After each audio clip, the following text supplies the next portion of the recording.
Want to disable Messenger end-to-end encryption? Here's how. For this, open the Messenger app on your device.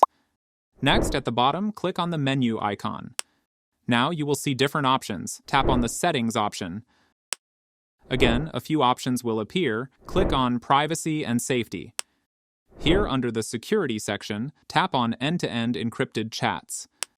Now click on the Message Storage option. After that, under the Manage Secure Storage, tap on Turn off Secure Storage. A pop-up will appear. Click on Turn off to confirm. If you want to turn off end-to-end in other logged devices. Next, tap on the Security Alerts option. Then click on View Logins. The logged-in devices will appear. Tap on the other device's name. After that, click on Log Out. Then, click on Remove to confirm. This will log you out from the other device and disable end-to-end encryption on those devices. And that's it.